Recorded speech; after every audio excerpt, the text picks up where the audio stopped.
guru SMPN Satu Suki yang berbahagia. Segala puji serta syukur senantiasa kita panjatkan kehadirat Allah Subhanahu wa Ta'ala atas segala hidayahnya serta nikmat yang telah diberikan pada kita, baik nikmat kesehatan maupun nikmat kesempatan. Pada siang yang cukup panas ini kita masih tetap bertahan di tempat yang penuh barokah ini dalam keadaan sehat walafiat. Bapak Ibu yang kami hormati, pertemuan kita kali ini yaitu merupakan bagian dari kegiatan CGP, yaitu Bapak Mustafa yang dalam hal ini sudah sampai pada aksi nyata diseminasi modul 1.4 budaya positif. Perlu diketahui mungkin nanti Bapak Mustafa akan menyampaikan beberapa hal apa sih sebetulnya budaya positif bagi pendidik dan bagi pembelajaran kita sendiri. Nah, setelah nanti pemateri mungkin nanti ada sesi tanya jawab, mungkin ada yang perlu ditanyakan untuk kelangsungan pembelajaran yang lebih variatif, inovatif, sesuai dengan ilmu yang didapat oleh Bapak Mustafa di program CGP. Bapak Ibu yang kami hormati, marilah kita buka acara pada hari ini dengan pembacaan basmalah. Bismillahirrahmanirrahim. Memasuki acara kedua yaitu sambutan Kepala SMPN Satu Suki yang kebetulan sudah hadir, mulai tadi ada tamu dari Dinas Pendidikan. Yang terhormat Bapak Mujani, disilakan. Baik, langsung disatu.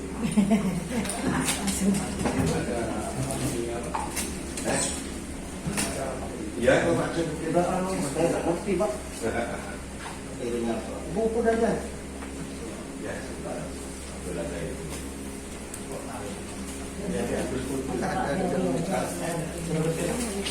Monitoring. Iya. Bismillahirrahmanirrahim. Assalamualaikum warahmatullahi wabarakatuh. Waalaikumsalam warahmatullahi wabarakatuh. Bapak Ibu yang kami hormati, alhamdulillah hari ini kita masih diberi kesehatan sehingga bisa menunaikan tugas kita, termasuk bisa menghadiri acaranya teman kita dalam rangka diseminasi ya dari praktek sebagai guru bergerak. Bapak Ibu, mungkin ada hal-hal baru yang bisa kita tiru, bisa kita ambil untuk pengembangan diri kita. Kemudian dampaknya nanti adalah ya untuk murid-murid, untuk sekolah. Itu dan terima kasih teman-teman semuanya bisa hadir dan mengikuti.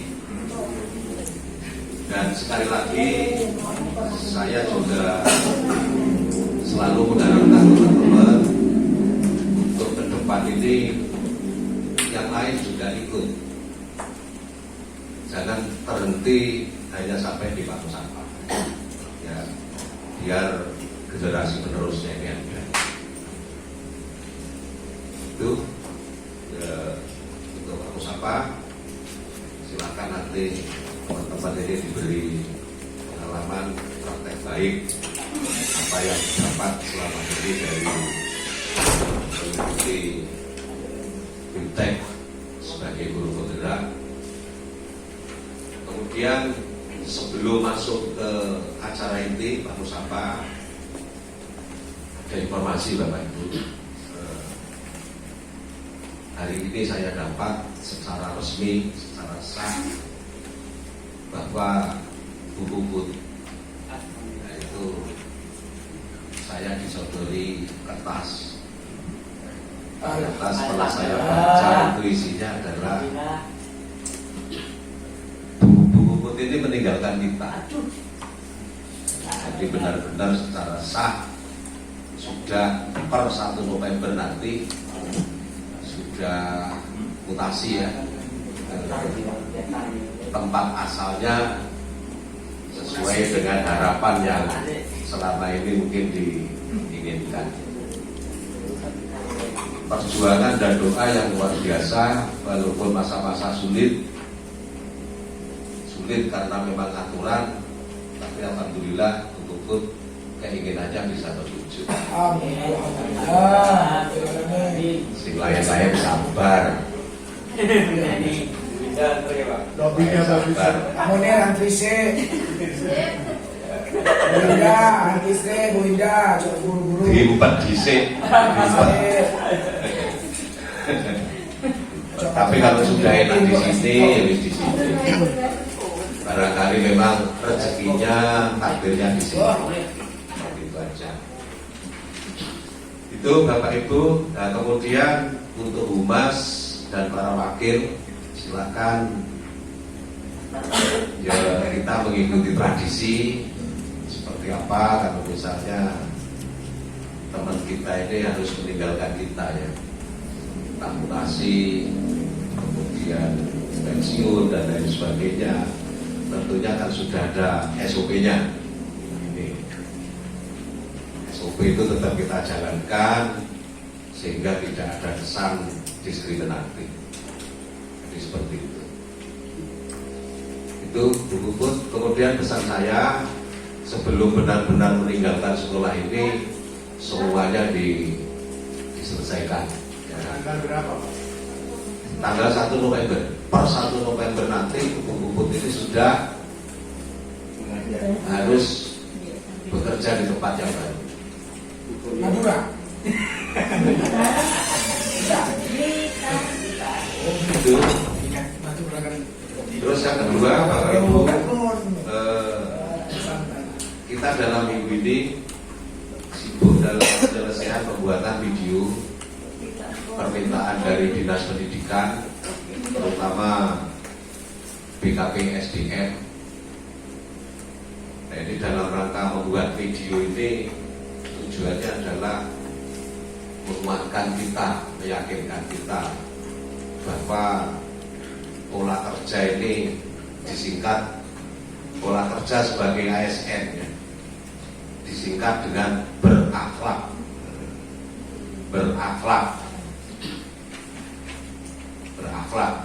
Berakhlak itu singkatan ya, singkatan. Nomor 1 apa Pak Eko? Enggak apa lah. Ini ya, ASN kita berakhlak tidak tahu, susah. Jadi kalau tidak tahu yo bekerja tanpa arah ini ya.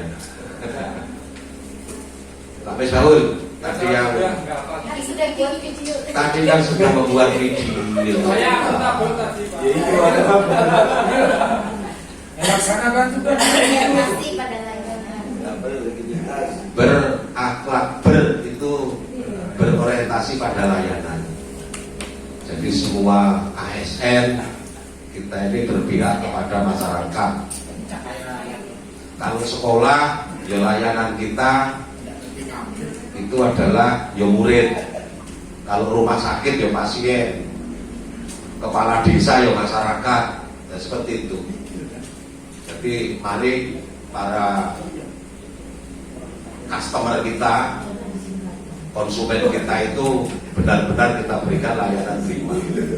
Berakhlak, hanya akuntabel. Setiap pekerjaan kita itu bisa dipertanggungjawabkan. Terus apa lagi? Berakhlak, kompeten. Kompeten itu mampu. Kebalikannya impoten. Iya betul. Iya. Jadi kebalikannya impoten. Seperti itu. Mampu, punya kemampuan dalam menjalankan tugas. Siapa tadi yang kompeten tadi Pak Eko ya? Mulai kok. Enggak di video tadi.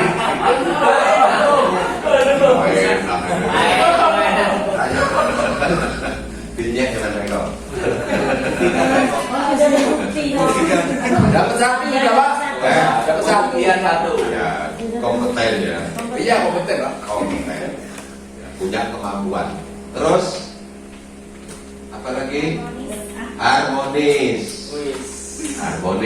Harmonis itu ya harmonis dalam berinteraksi dengan lingkungan kerja, dengan lingkungan siswa, teman dengan teman, harmonis itu indah. Terus kemudian loyal. Nah, loyal itu artinya gini, menjalankan perintah atasan. Benar, Mas. Tidak terima gaji tidak apa-apa. Loyal bos, loyal. Ya tidak seperti itu. Loyal bukan berarti bahasa sekarang itu ngatrok, bukan. Ya, itu sudah tidak ada seperti itu. Artinya loyal, jadi selalu patuh, taat, mengikuti. Jadi bapak kita harus loyal. Karena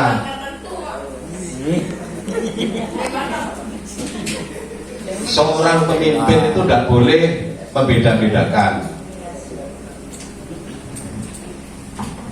Tadi ya. Itu loyal ya. Wes didefinisikan secara positif ya, loyal itu. Terakhir Bu, adaptif. Adaptif itu ya bisa menyesuaikan perkembangan sekarang. Selalu beradaptasi dengan lingkungan, selalu update teknologi. Karena zamannya, kalau sekarang kurikulumnya merdeka ya wis, ayo mau Nggak usah belajar, wis. ikut. Merdeka kok, merdeka sih belajar. Terakhir adalah kolaboratif, ya Bu. Nah, kolaboratif membangun kerjasama dengan sesama guru, dalam rumpun di sekolah ini, dalam tingkat MGMP dan komunitas-komunitas yang lain untuk pengembangan diri kita. Itu berakhlak Bapak Ibu. Nah, jadi dikomandani oleh Bu Dewi untuk menyelesaikan itu. Dan nanti bulan November itu nanti juga ada kegiatan hari ulang tahun PGRI. Detailnya seperti apa? Nanti kami serahkan kepada Pak Ketua Ranting, Pak Haji Saleh. Jadi kegiatan semakin padat Bapak Ibu. Saya kira itu informasi yang kami sampaikan. Mudah-mudahan Bapak Ibu tetap semangat, tetap giat, sehingga ya kita tetap dipercaya oleh masyarakat. Saya kira itu. Dan kurang lebihnya mohon maaf. Selamat untuk Pak Musafah. Mudah-mudahan diberi kelancaran. Amin. Sampai selesai nanti. Sekian, wabillahi taufik wal hidayah. Wassalamualaikum warahmatullahi wabarakatuh. Waalaikumsalam warahmatullahi wabarakatuh.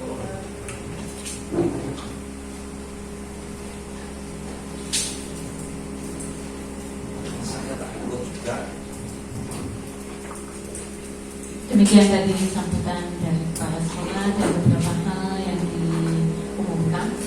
Untuk selanjutnya yaitu penyampaian materi, yaitu aksi nyata diseminasi modul 14 budaya positif oleh Bapak Musafah. Waktu dan kesempatan sepenuhnya saya serahkan kepada Bapak Musafah. Saya berdiri ya Bapak Ibu.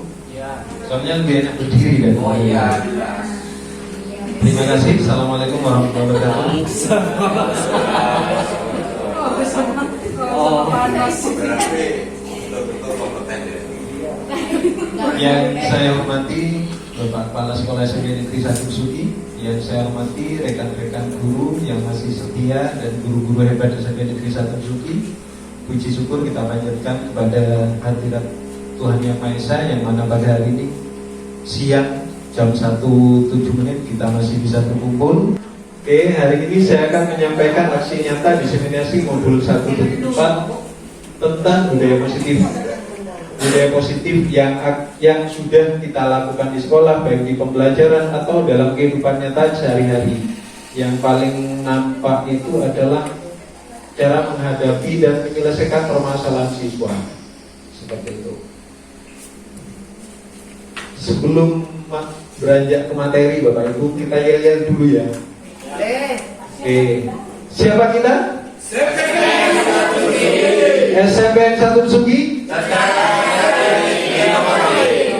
Sebetulnya saya ingin es breaking, Bapak Ibu. Es breaking cuma goyang-goyang es breakingnya. Saya tidak bisa goyang-goyang. Goyang ini Pak. Bisa. Oke. Ya, saya peragakan dulu sebentar, saya tahu Bapak Ibu bisa ya. 1 ditambah 1, 1 ditambah 1 sama dengan 2. 2 ditambah 2 sama dengan 4. 4 ditambah 4 sama dengan 8. 8 ditambah 8 sama dengan 16. Bisa Bapak Ibu? Oke, ayo yang kita refleksi sebentar ya. Sebetulnya Merdeka Belajar. Ini hasil dari teman saya di olahraga SMPN 1 Suci. Oke, yuk kita belajar sebentar. Bentar.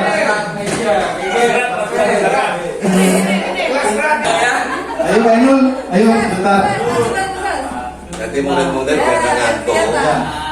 Jam terakhir ini. Sudah siap ya? Oke, yuk saya pandu, saya mulai. 1 ditambah 1 sama dengan 2.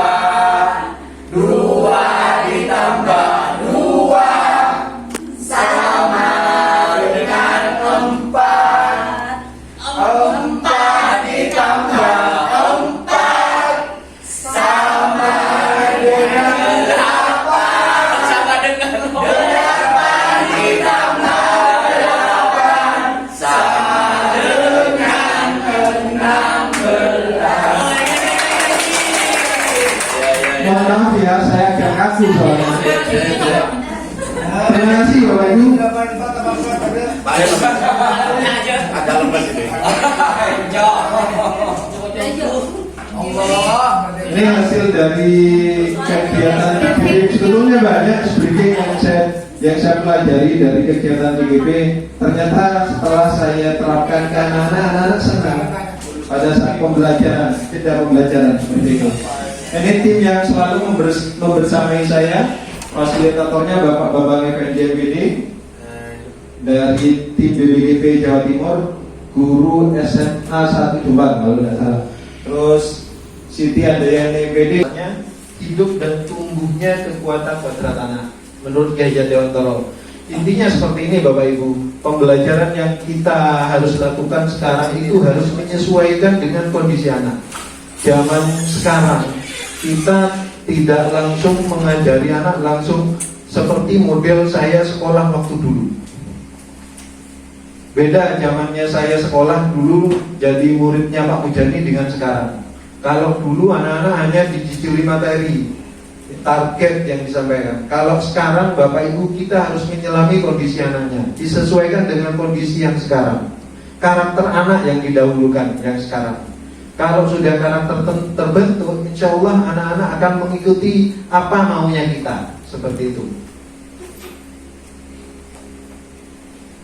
Budaya positif merupakan perwujudan nilai-nilai keyakinan universal yang diterapkan di sekolah. Budaya positif diyakini mampu menciptakan kolaborasi antar warga sekolah. Ya. Baik itu contoh yang paling gampang, budaya positif itu yang sudah kita lakukan yang paling nampak setiap pagi, kegiatan 3S itu sebelum pembelajaran. Kenapa kok harus dilakukan? Menyapa anak itu adalah hal yang penting. Senyum, salam, sapa. kita kalau misalkan anak kita dihargai, datangnya dihargai, disambut bak tamu, insya Allah kita akan juga menghargai. Budayakan positif. Kalau misalkan sudah anak kita sambut, kita masuk ke dalam kelas, anak-anak akan menghargai kita seperti itu.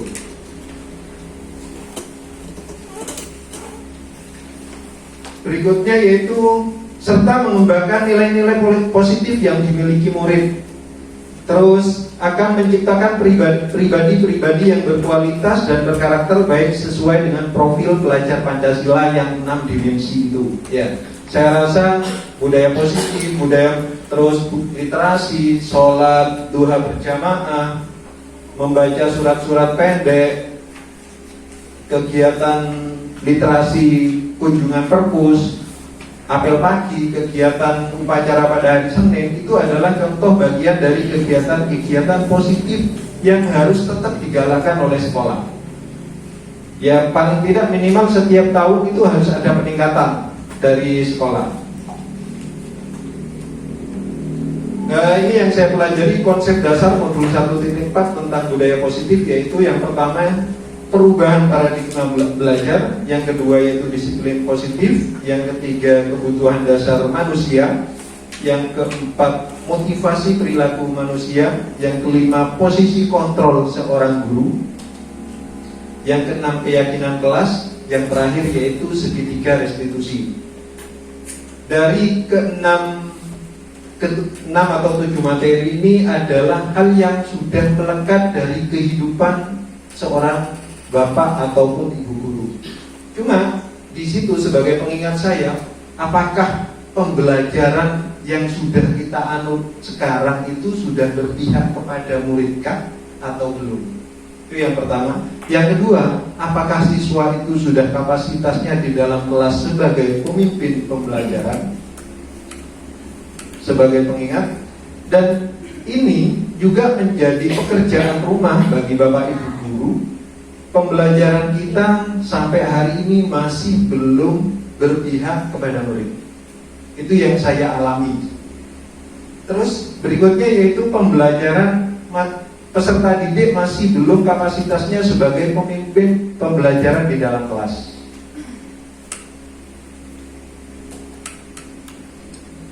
Perubahan paradigma baru. Saya agak percepat dulu soalnya nanti akan ada diskusi kecil kaitannya dengan segitiga restitusi, kaitannya dengan 5 kontrol posisi seorang guru. Ya, Bapak Ibu nanti saya minta untuk mengisi LMS. Kebetulan saya copy dari LMS. LMS itu yang harus diisi Bapak Ibu guru nanti sebagai feedback untuk saya. Perubahan paradigma baru dari stimulus respon menjadi teori kontrol. Pada stimulus respon, kebutuhan semua orang sama. Semua orang melihat hal yang sama. Guru mencoba mengubah murid berpandangan sama dengan guru. Yang pasti kalau misalkan siswa disamakan dengan guru kayaknya tidak mungkin. Paling tidak minimal kita membelajarkan pembelajaran yang berpihak pada murid, seperti itu. Perilaku guru siswa dilihat sebagai sebuah kesalahan. Apa yang dilakukan oleh siswa ya terhadap bapak ibu guru, tidak mengikuti pembelajaran dengan baik di dalam kelas, tolak-toleh, main-main, kan tidak sepenuhnya anak didik kita yang harus disalahkan. Tapi paling tidak minimal kita mengajari anak itu ke arah yang betul. Paling tidak misalkan kita memberikan sebuah angket dalam pembelajaran, kemauan belajar anak itu mau dikemanakan, seperti itu ya. Terus berikutnya guru bisa mengontrol murid dan model berpikir menang kalah ya. Ini bagian dari 5 posisi kontrol guru nanti yang akan saya paparkan. Untuk teori kontrol, kebutuhan semua orang tidak sama. Mungkin kebutuhan anak si A, si B, si C dalam satu kelas pun bervariasi. Model belajarnya juga sama seperti itu. Tidak mungkin dalam satu kelas ini ada yang auditori, visual, ataupun kinestetik, seperti itu. Makanya langkah-langkah sebelum pembelajaran biasanya ya, saya bukan hanya tahunya dari kegiatan GGP, tapi di kegiatan-kegiatan pola pembelajaran yang sudah saya ikuti, baik dengan kepala sekolah, IKM, itu sudah dijelaskan. Cuma mau menerapkan ke anak-anak ini masih was-was. Seperti apa polanya? Seperti itu. Alhamdulillah, selama kurang lebih dalam minggu ini saya sudah berproses. Saya coba dengan menyebarkan angket ke anak-anak. Alhamdulillah sudah 3 kelas, cuma masih belum saya klasifikasikan model gaya belajar anak itu seperti apa. Nanti akan saya klasifikasikan, mungkin akan saya share di grup. Si A gaya belajarnya visual, si B gaya belajarnya auditory, atau si C gaya belajarnya kinestetik, seperti itu. Kebetulan yang saya buat, yang saya kasih angket nanti kelas 8A sampai kelas 8E, seperti itu. Semua orang memiliki gambaran yang berbeda. Ya, pasti. Guru berusaha memahami pandangan murid, perilaku guru murid memiliki tujuan. Ya, saya rasa anak sekarang itu eksistensinya yang ditonjolkan. Ya, keilmuannya dinomor-duakan. Alangkah baiknya kalau misalkan karakternya yang didahulukan, seperti itu. Guru tidak bisa mengontrol murid dan model berpikir menang-menang. Ya, kalau saya artikan ini akarnya sendiri. Ya, baik itu di pola pembelajaran atau di pola penguasaan anak. Yang kedua yaitu disiplin positif. Ada yang tahu Bapak Ibu apa arti disiplin? Tepat waktu. Mungkin yang lain? Tanggung jawab. Yang lain Bapak Ibu?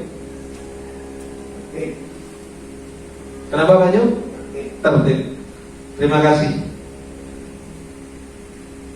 Makna disiplin cenderung diartikan suatu yang dilakukan seseorang pada orang lain untuk mendapatkan kepatuhan. Ya, misalkan anak-anak mematuhi tata tertib SMP Negeri 1 Sugi. Apakah anak tersebut dikategorikan disiplin, Bapak Ibu? Ya. Ya. Kecenderungan tersebut haruslah diubah. Sebagai pendidik, kita harus menciptakan anak-anak yang memiliki disiplin diri. Sebetulnya kalau misalkan kita tanamkan tata tertib tanpa anak-anak yang digugah terlebih dahulu, ya, ditumbuhkan kesadarannya, kayaknya tidak mungkin. Kalau misalkan digali dari dirinya sendiri, insya Allah ke depan anak-anak tanpa diatur, tanpa dioyak-oyak, anak-anak akan disiplin dengan sendiri. Karena itu merupakan sebuah panggilan jiwa. Posisi saya harus seperti ini. Mereka dapat berperilaku dengan mengacu dengan nilai-nilai kebajikan, bukan dengan yang kita hargai atau pencapaian suatu tujuan ataupun menghindar dari rasa tidak nyaman.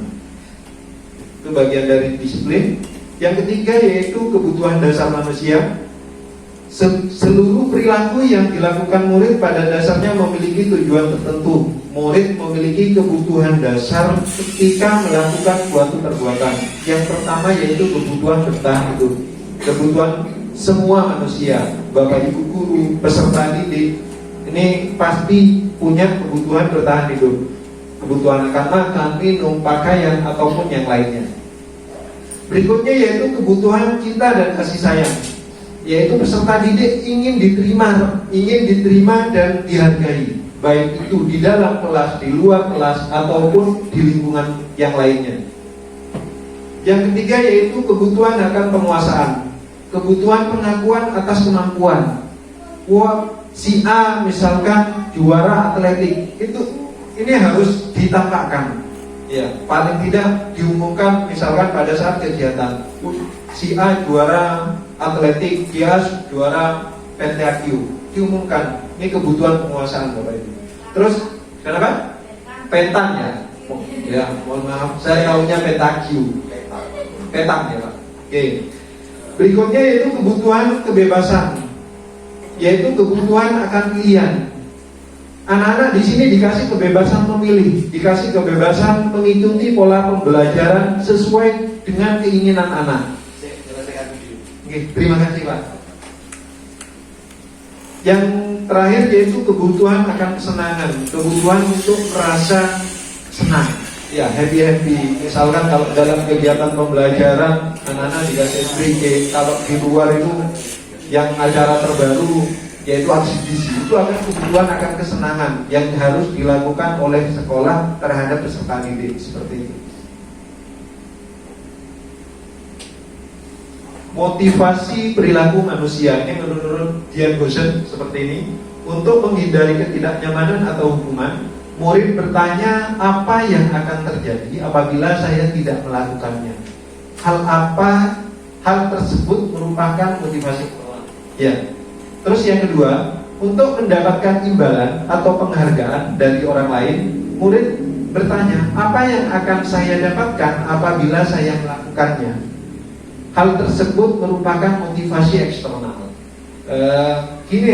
Penghargaan kepada peserta didik tidak seharusnya diberikan secara terus-menerus. Kalau misalkan diberikan secara terus-menerus, Bapak Ibu, itu akan menjadi sebuah cambuk atau hukuman bagi peserta didik seperti itu.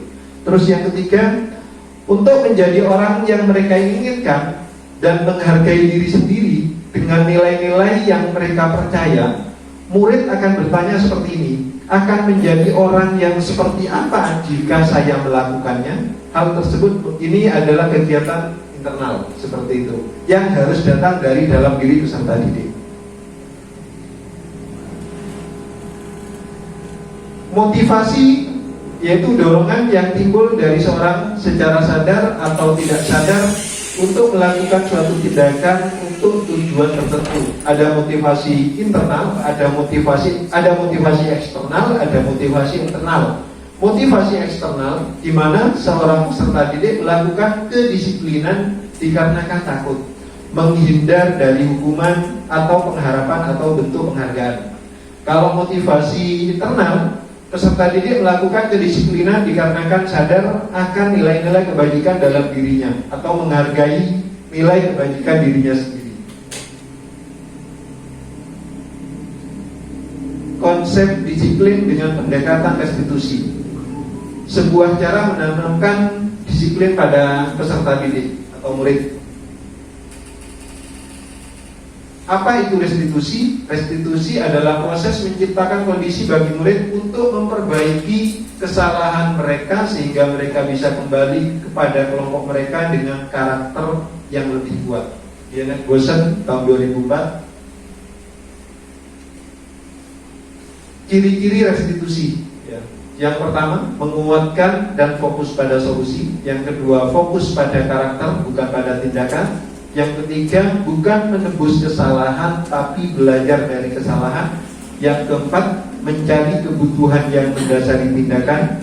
Yang kelima, tawaran bukan paksaan. Yang keenam, memperbaiki hubungan. Yang ketujuh, menuntun untuk melihat ke dalam diri. Ini ciri-ciri restitusi. Ini ada beberapa perbedaan. Misalkan saya kasih contoh kasus murid datang terlambat ke sekolah. Kalau ada hukuman, ada konsekuensi, ada restitusi. Ya. Kalau hukuman, murid disuruh berdiri di depan kelas. Ini kan biasa sudah kita lakukan ya Bapak Ibu ya. Terus berikutnya, guru marah-marah ke murid. Yang ketiga, murid disuruh menulis, saya tidak akan terlambat lagi sebanyak 100 atau 1000 kali misalkan. Ini adalah contoh dari hukuman. Kalau contoh dari konsekuensi, guru memberikan konsekuensi berada di dalam kelas selama jam istirahat berlangsung. Yang kedua, guru tegas dan murid menghormati peraturan. Ya. Kalau dengan cara restitusi, guru menanyai keyakinan kelas yang telah disepakati dan guru membantu menyelesaikan masalah. Yang kedua, murid terbuka dan menghormati dirinya dan orang lain. Ini kalau misalkan kita selesaikan dengan cara restitusi. Cuma kalau restitusi ini kok saya lebih cenderung ke guru BK yang paling sering seperti itu. Alangkah baiknya model restitusi ini diterapkan kepada guru mata pelajaran. Ya, kita selaku pendidik tidak langsung menjustis anak itu salah atau benar seperti itu.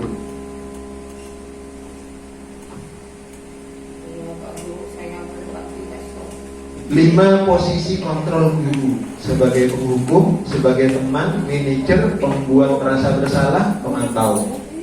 Ini ada pertanyaan menarik. Kira-kira sekarang posisi Bapak Ibu ini ada di mana?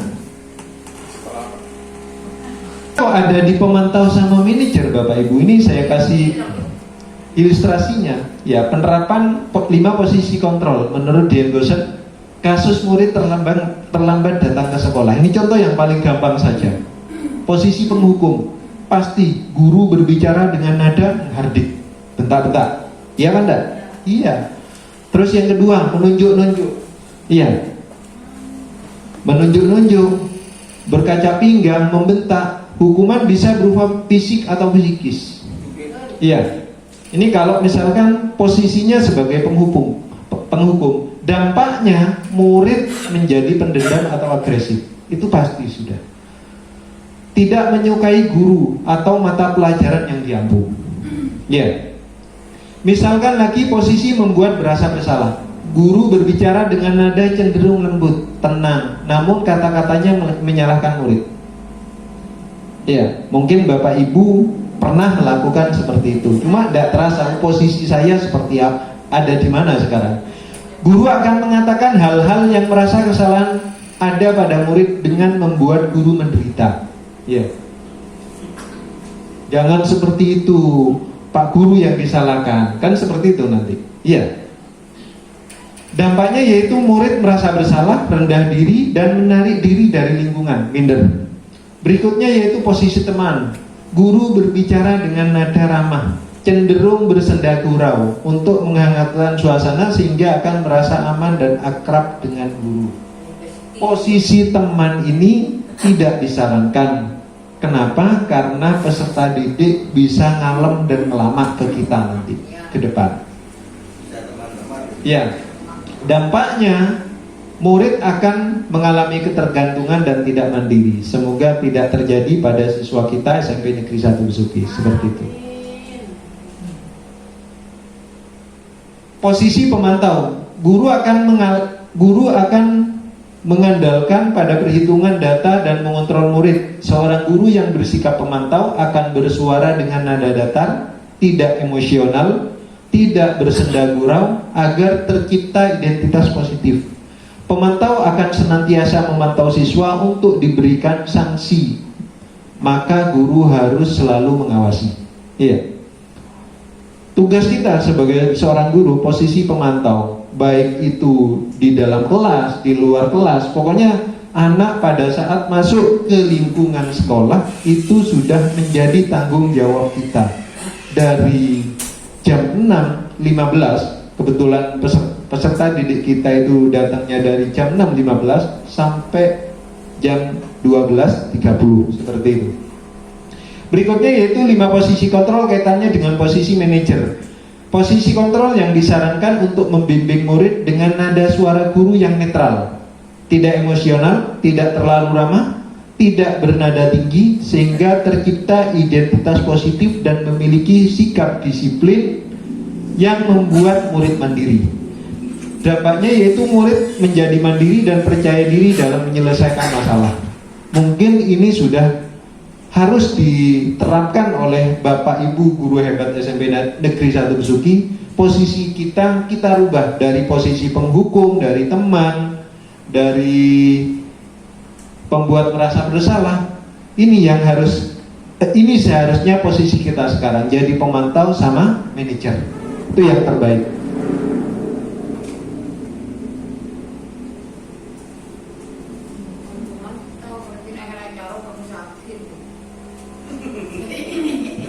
Bukan seperti itu maksudnya, bukan. Tapi harus kita selalu mengawasi gerak-gerik anak. Ya, paling tidak kita ambil tindakan kalau misalkan ada anak tawuran atau seperti apa.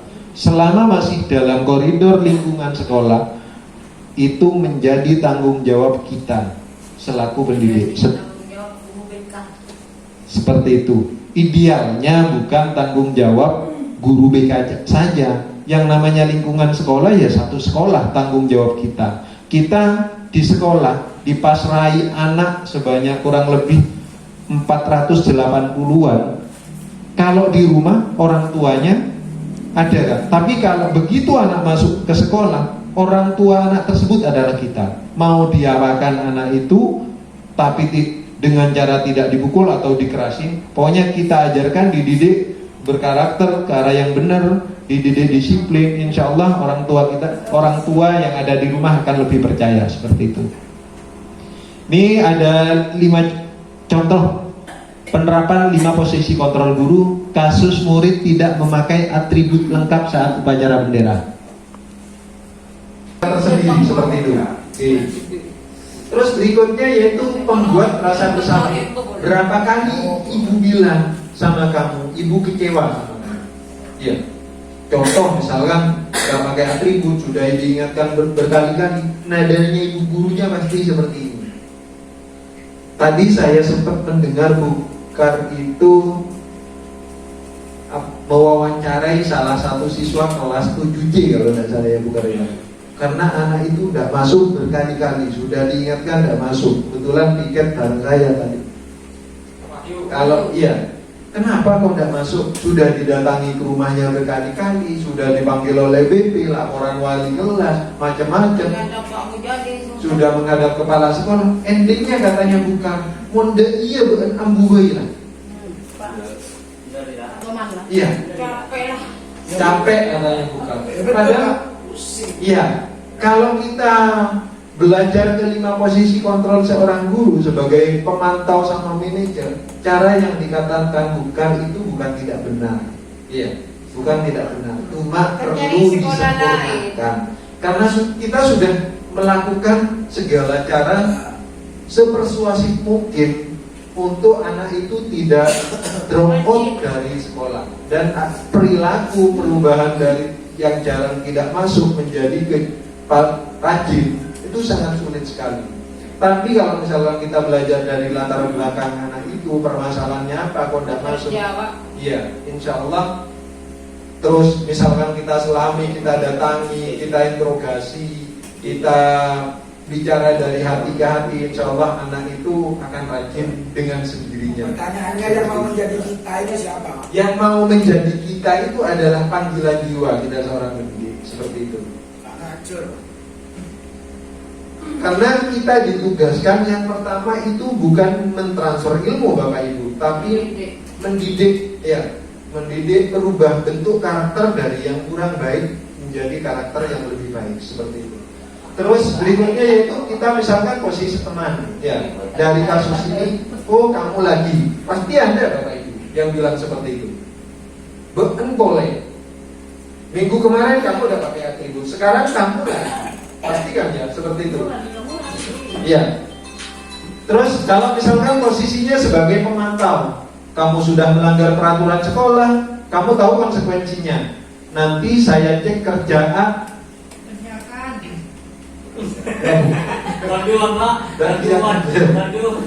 Ya, kerjakan apa yang seharusnya kamu lakukan. Ini kalau misalkan posisi pemantau, paling tidak ya memperbaiki diri lah anak itu. Terus berikutnya yaitu posisi manajer. Apakah kamu tahu kesalahan kamu? Apa kira-kira pendapatmu bagaimana cara memperbaiki kesalahan kamu? Ini dikembalikan kepada anak didik. Apa?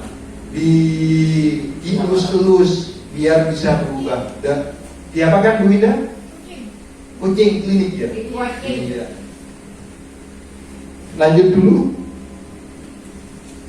Ini sudah hampir jam 2 masih belum separuh.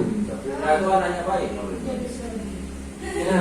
Nih mungkin dari kasus ini Bapak Ibu bisa mempelajari nanti ada di mana nanti kira-kira posisi kontrolnya seorang guru. Ada kasus yang saya ambil dari LMS ini. Sabrina hari itu baru terlambat dan terburu-buru sampai di sekolah. Dia pun akhirnya sampai di gerbang sekolah, tapi baru menyadari kalau tidak menggunakan sepatu hitam seperti selera di peraturan sekolah. Di depan pintu kelas, Bapak Lukman memperhatikan sepatu Sabrina yang berwarna coklat. Sabrina berusaha menjelaskan bahwa dia terburu-buru dan salah mengenakan sepatu. Ini ada kasus berikutnya, masih tetap kaitan rentetan dari kasus ini. Pak Lukman menanyakan Sabrina, apa peraturan sekolah seragam warna sepatu, tentang seragam warna sepatu. Sabrina menjawab, sudah mengetahui sepatu harus berwarna hitam. Namun terburu-buru dan salah mengenakan sepatu. Selain tidak mungkin kembali pulang karena rumahnya jauh sekali, Pak Lukman tetap bersikeras pada peraturan yang berlaku dan mengatakan, ya sudah, kamu sudah melanggar peraturan sekolah, kamu salah, sudah terlambat, salah pula warna sepatunya. Segera buka sepatumu kalau tidak bisa mengenakan warna sepatu sesuai peraturan. Semoga tidak terjadi di siswa kita, ya Bapak Ibu. Ini masih di kasus ini, Sabrina meminta maaf dan memohon kembali kepada Pak Lukman agar tetap mengenakan sepatunya dan berjanji tidak akan mengulangi kesalahannya. Namun Pak Lukman tidak mau tahu. Tidak, kamu telah peraturan sekolah. Kalau tidak sanggup, ambil sepatu di rumah atau diantarkan sepatunya ke sekolah. Artinya diusir dari sekolah, suruh pulang untuk ngambil sepatunya yang berwarna hitam. Sekarang copot sepatumu dan silakan belajar tanpa sepatu seharian. Sabrina pun dengan berat hati mencopot sepatunya dan memberikan kepada Pak Lukman. Seharian dia tidak berani berkeliling sekolah karena malu dan lebih banyak berdiam diri di kelas tanpa alas sepatu. Kenapa benar? Ini dilema untuk kita. Nah, kebetulan kalau misalkan yang saya ambil di kasus ini, saya ambil di LMS, ada beberapa pertanyaan yang sudah saya jawab juga dalam kasus di atas. Sikap posisi apakah yang diambil oleh Pak Lukman? Jelaskan apa indikatornya. Yang pasti kalau misalkan saya mempelajari dari sini Bapak Ibu, sikap yang diambil Pak Lukman ini adalah sebagai penghukum. Tetapi kenyataan di lapangan, ya, kenyataan di lapangan, siswa kita lebih senang tidak pakai sepatu. Alasannya ada yang luka, iya. Alasan dicuci, basah. Ini permasalahan kita yang harus kita selesaikan sekarang. Saya rasa permasalahan itu perlu kebersamaan atau kolaborasi Bapak dan Ibu guru. Dan saya saja, kalau misalkan anak-anak mau masuk ke lab, sepatu kan dibuka, taruh di luar. Anak yang tidak pakai sepatu dari kelas ke lab, saya usir. Ambil dulu sepatunya, baru boleh masuk lab. Padahal posisi itu tidak benar. Posisinya adalah sebagai penghukum. Seharusnya saya menanyakan kenapa tidak mau pakai sepatu. Sudah saya tanyakan, saya sebagai pemantau sama manajer, kenapa tidak pakai sepatu? Pak, alasannya benar seperti kata Bu Tiwi tadi. Sepatu saya basah, Pak, sopo nanggulelokan. Padahal tidak luka, alasan. Sampai kakinya mau masuk ke lab blubub. Ya. Saya rasa tempo hari pusat Pak Musapa baunya ruang lab kok kayak gini. Ya karena sepatunya anak-anak, terus kakinya anak-anak sudah seperti itu. Mau disemprot sebanyak apapun tetap tidak akan pernah berubah. Iya. Kalau kakinya jarang dicuci. Bisa jadi jarang dicuci seperti itu. Saya berharap kebersamaan kita ke depan, terutama Bapak Ibu guru SMP Negeri 1 Suki, yang paling tidak saya juga merasa risih sebetulnya Bapak Ibu. Kalau misalkan saya ke sekolah lain, mungkin kalau Bu Winda diceritai sama Pak Kati ya, kalau di SMP 2 Situbondo tidak ada anak-anak buka sepatu. Karena kompak. Iya. Iya, kompak tidak pakai. Mungkin kalau di Semabes istrinya Pak Munir tidak ada anak Semabes itu jangan coba-coba ada pakai sepatu, langsung poin ya Pak ya. Iya. Tapi kenapa di siswa kita kok seakan-akan diterlantarkan Anda pakai sepatu? Sebetulnya Bapak Ibu sudah menduga, sudah mengingatkan. Cuma anak sekarang diingatkan terus-menerus masuk kanan keluar kiri. Saya rasa seperti itu. Oke, lanjut. Ini saya skip ya Bapak Ibu. Keyakinan kelas. Sesuatu yang diyakini yang berasal dari penyatuan pikiran untuk menjadi nilai kebaikan untuk diturunkan di dalam kelas. Kebetulan saya itu Loka 2, yang Loka 1 di SMA 1 Situbondo. Saya kebetulan di dalam kelas, di dinding-dinding ini tidak ada apa-apanya kalau di Semogus. Tidak tahu apa karena di ruangan saya yang di depan. Tapi begitu saya masuk ke SMP 1 Situbondo, suasana kelasnya berubah, Bapak Ibu. Kebetulan saya masuknya di kelas, kalau tidak kelas 7, kelas 8 waktu itu. Satu kelas itu hanya isi 14 orang, ditambah 2 PP waktu itu. Saya melihat yang namanya di dinding ini bukan bersih, tapi penuh dengan tempelan-tempelan. Tempelan yang paling menarik apa saya lihat? Visi kelas. Ya. Yang tentunya saya keliling dari kelas kita sampai satu Suki tidak ada. Sampai hari ini masih belum. Adanya hanya visi sekolah. Ini visi kelas Bapak Ibu. Visi kelas, misi kelas, peraturan kelas, keyakinan kelas, ini selalu tertempel di situ. Kalau misalkan anak melakukan kesalahan, ini jelas SOP-nya sudah di situ, seperti itu. Ini saya praktek saja pembuatan keyakinan kelas. Yang pertama ini kaitannya dengan merumuskan. Saya tempoh hari merumuskan peraturan kelas. Kebetulan yang saya ambil di jam saya dari kelas 8B kemarin, ya.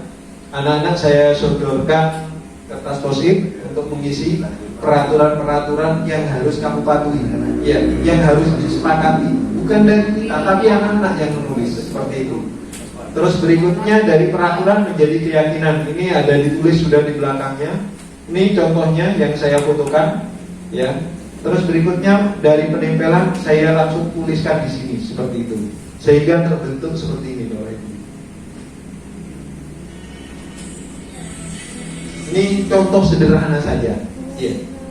Contoh sederhana keyakinan kelas. Sebetulnya keyakinan kelas ini adalah kalimat-kalimat yang menggugah peserta didik seperti itu. Menjaga kebersihan kelas, menghargai teman dan guru, melaksanakan tata tertib kelas dan sekolah, bersikap tenang saat pembelajaran berlangsung. Iya, saya rasa semoga di siswa kita, ya, kebersihan kelasnya terjaga. Itu yang pertama. Terus yang kedua, menghargai teman dan guru. Ini yang paling sering saya dengar, mungkin bukan hanya saya saja, Bapak Ibu guru juga. Kata-kata kotor, kata-kata pokoknya macam-macam dari anak-anak dilontarkan seperti itu. Kata-kata yang kurang baik. Berikutnya yaitu melaksanakan tata tertib kelas dan sekolah. Sebetulnya peraturan atau keyakinan kelas ini berlaku bukan hanya untuk peserta didik, tapi untuk guru juga seperti itu. Kalau misalkan kita membuat kesepakatan kelas, keyakinan kelas dengan peserta didik, alangkah baiknya bukan hanya peserta didik, tapi kita juga warga sekolah harus mengikuti seperti itu. Bersikap tenang saat pembelajaran langsung, biar pembelajaran bisa bermakna, menyenangkan. Paling tidak pembelajarannya minimal harus berdiferensiasi, yaitu dengan melihat gaya pola atau gaya belajar anak. Kebetulan di sini yang sudah mempelajari ada Bu Erna, ada Bu Linda. Kalau di sini pakarnya pembelajaran berdiferensiasi. Kalau Pak Munir pakarnya KWSP.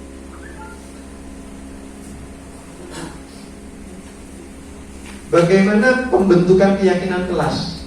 Keyakinan kelas itu harus lebih abstrak dari peraturan, sedikit agar mudah diingat, berupaya pernyataan universal sesuai dengan kondisi kelas, agar mudah diterapkan, dibuat dalam bentuk budaya positif. Semua warga kelas ikut serta terlibat dalam pembuatan keyakinan kelas, ya. Berarti untuk keyakinan kelas ini boleh dibuat per guru, boleh dibuat per wali kelas, seperti itu.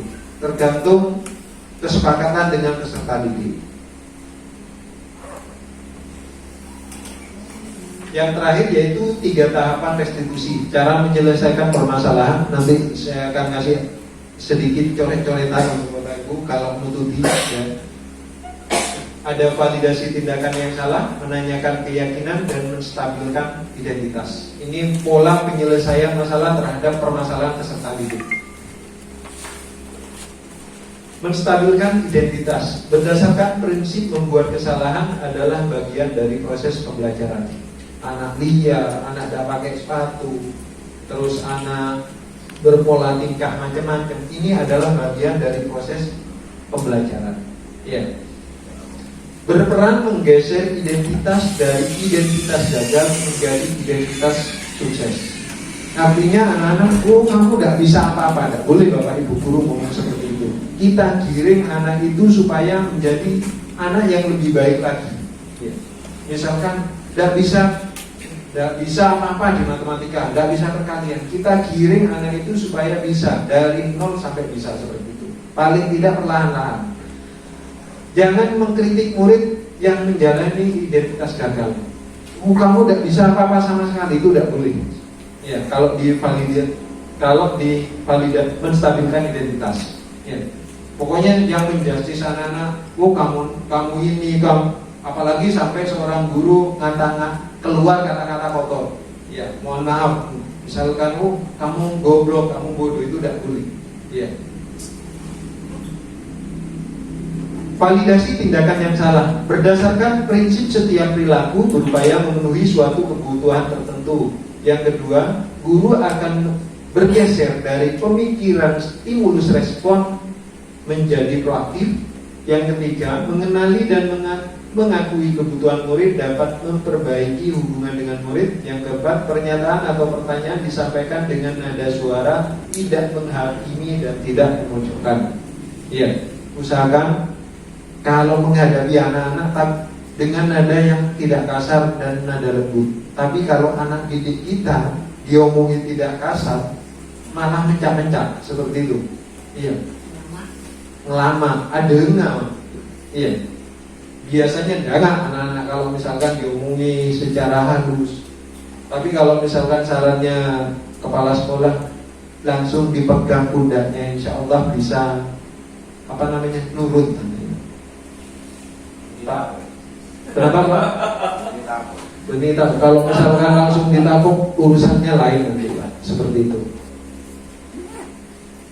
Berikutnya yaitu menanyakan keyakinan. Kalau misalkan di awal Bapak Ibu sudah membuat keyakinan kelas, kita tanyakan ke anak-anak yang sudah membuat kesalahan. Contoh, kalau misalkan permasalahan kita yang di lapangan anak-anak sering tidak pakai sepatu. Keyakinan apa yang sudah kamu langgar? Tata tertib apa yang sudah kamu langgar? Padahal di tatib sekolah, tatib kelas sudah jelas. Semua siswa SLBN 1 Besuki wajib menggunakan atribut dan kelengkapan sekolah. Itu yang pertama. Yang kedua, berseragam. Kalau yang sudah berseragam kalau misalkan Senin putih biru, bersepatu lengkapkan seperti itu ya. Tapi dilemanya di lapangan, anak didik kita hanya kalau kelihatan gurunya yang pakai sepatu, begitu istirahat langsung dia sepatunya kemana Jong? Ada di kelas Pak. Sepatunya kemana Jong? Basah. Ini benar jawabannya begini, seperti itu. Menanyakan keyakinan. Teori kontrol menyatakan bahwa pada dasarnya kita termotivasi secara intrinsik. Saat perilaku telah divalidasi dan identitas sukses telah stabil, maka murid telah siap mengaitkan keyakinannya dengan tindakan yang salah. Seperti itu. Ini videonya agak berat. Terima kasih Bapak Ibu. Barangkali ada yang mau ditanyakan kaitannya dengan 5 posisi kontrol seorang guru, keyakinan kelas, terus budaya positif. Silakan masukan, saran. Sebenarnya satu, saya memandang ini yang membuat video atau tunjukkan video ini, jangan-jangan seorang profesor yang hanya meneliti, bukan praktek mengajar. Yang kedua, ini sepertinya pikiran filosof gitu. Undangnya guru itu tahu apa yang dilakukan. Guru itu ya penghukum, ya kontrol. Kita tahu di mana harus menghukum. Tidak semuanya harus kontrol, semuanya Pak. Ada baiknya, ada buruknya, ada efeknya. Tidak semuanya harus. Tidak boleh hukum. Tidak boleh hukum. Pemerintah itu anak hukum dia, pangeran hukum, negara hukum. Masa kita tak bisa juga. Kita sebenarnya semua semua apa itu fungsi-fungsi itu kita pakai. Hanya kita bijak untuk anak ini apa yang harus kita lakukan, apa harus dihukum, apa harus dengan kontrol, apa dengan hukumannya yang bagaimana. Tidak semua penyakit harus dengan kontrol, Pak. Itu tak marah itu, Pak. Kalau semuanya dengan standar itu, bodoh saya foto gedak, bodoh saya tak foto gedak, bodoh saya foto kiri, bodoh saya foto cakocai. Kalau dia sampai terakhir ada yang harus diberhentikan, memang bagaimana lagi? Tidak semuanya harus ditahan bertahan seperti kemarin. Sebenarnya itu, menurut saya semua fungsi-fungsi itu kan kalau dulu kita respect ke masa mengajar itu kan masa belajar dulu pedagogi itu kan ada faktor hukuman, faktor apa, ada murid apa dominannya itu ya, murid, guru, kemudian hukuman, kemudian hadiah, ada 5 itu kan. Sarana termasuk metode situ. Sebenarnya jadi satu kesatuan itu Pak. Tidak mesti.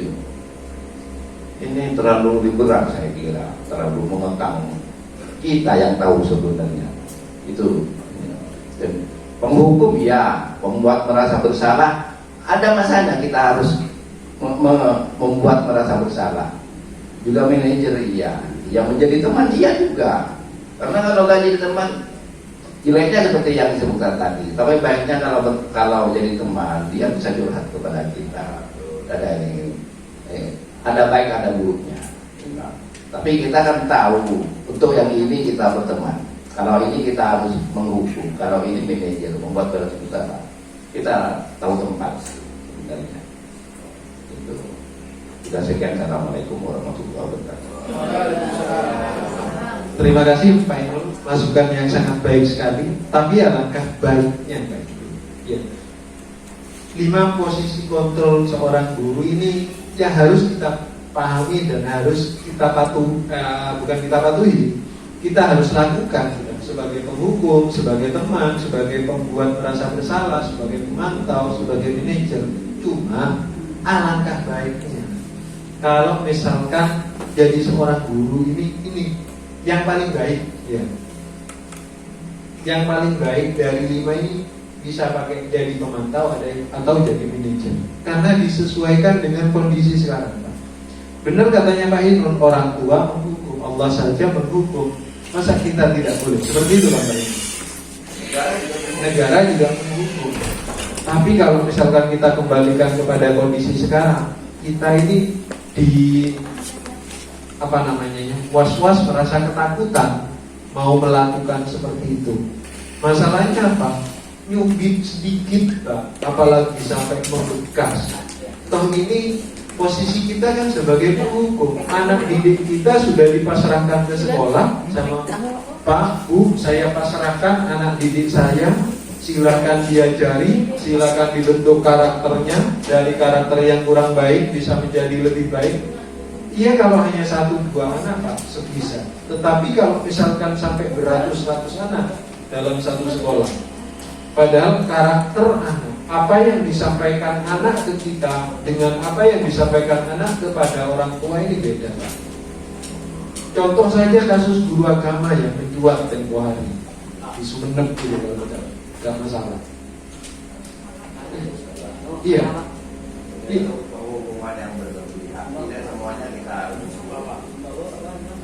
Satu contohnya saya ini yang kemarin tadi, beberapa hari, anak itu mau pulang, ini membuat merasa bersalah. Saya lakukan juga. Anaknya mau pulang, pulang banget. Aku juga mau pulang juga. Tak ada yang orang ini apa yang boleh manusia. Ini masalahnya, mau mereka ada untuk ini. Iya. Ya, abang tak kira mereka yang buat ngejar. Engkau dipilih. Sebenarnya, pun ada terlalu mulia, apa terlalu mulia tapi nanti datang ya tidak pulang. Itu manajer dengan pemantau apakah sudah tidak mencakup manajer sebagai pemantau. Manajer sendiri kan dalam artian kalau dalam ilmu manajemen, manajer itu adalah suatu planning. Jadi seorang guru sudah bisa merencanakan, terus yang kedua actuating, terus controlling dan observasi. Memantau kan dari manajer itu sudah lengkap sebetulnya. Kalau menurut saya.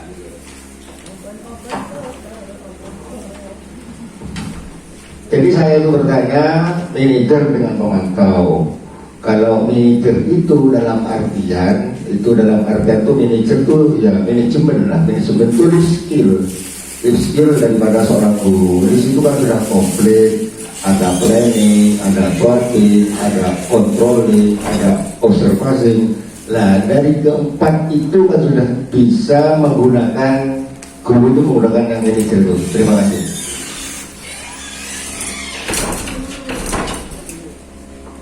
Terima kasih Pak Cuk. Saya coba jawab dulu sebentar. Kaitannya dengan pertanyaannya Pak Cuk, alangkah baiknya guru itu memposisikan diri sebagai manajer. Iya, benar sekali Pak. Kita kalau misalkan di zaman sekarang, yang lebih baik itu kalau menurut Dian Gosen itu posisi seorang guru boleh sebagai pemantau, boleh sebagai manajer. Karena kondisi sekarang kan serba berubah-ubah, serba bermacam-macam. Kondisi orang tua siswa juga seperti itu. Kalau misalnya kita menghukum, katanya Pak Inul, posisi merasa bersalah, anak pengen pulang. Sebetulnya anak didik kita itu adalah kontrol dari diri kita, Pak. Kalau misalkan kita jangan disalahkan, anak minta pulang. Kita harus juga saling koreksi diri seperti itu. Harus dilihat, ini kita yang ngajarnya kurang benar, mendidiknya yang kurang benar.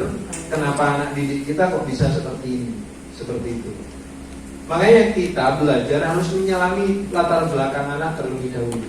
Kenapa si A kok bisa seperti ini, penyebabnya apa, apa kondisi orang tua, apa latar belakang ekonomi, seperti itu. Sehingga posisi yang disarankan, untuk diambil itu memang benar, kelima posisi ini harus dimiliki oleh seorang guru. Cuma yang paling, kenapa kok manajer saya taruh di tengah? Posisi seorang guru jika sebagai manajer ini sudah menyangkut ke semuanya. Iya. Apakah itu sebagai penghukum, pembuat merasa bersalah, pemantau, teman, ada di manajer semuanya sudah seperti itu. Saya ini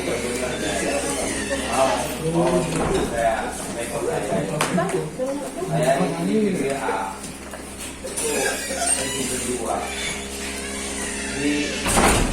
di Sanawiyah dulu mau registrasi dua tuh, tapi yang saya rasakan yang penting apa kalau mau terakhir mau kita mau baru kalau mau lihat tunggu datang promosi apalagi murid Itu oleh pemerintah Pak. itu Oke, terima kasih Pak Inul, terima kasih. coba bermula Iya. punya bagusnya apalagi tak bagus walaupun tak seremoni yang mereka masuk orang Tidak ada ceritanya, semuanya tidak ingin pulang. Semuanya ingin pulang karena ada keterbatasan waktu ya Pak Inul. Terima kasih Pak Inul. Ini sindiran terbaik Pak Inul ke saya karena waktu sudah beranjak jam 2. Terima kasih Bapak Ibu, barangkali ini sangat bermanfaat untuk Bapak Ibu, untuk diri saya juga, untuk sekolah. Mohon maaf mengganggu waktunya. Terima kasih. Wassalamualaikum warahmatullahi wabarakatuh.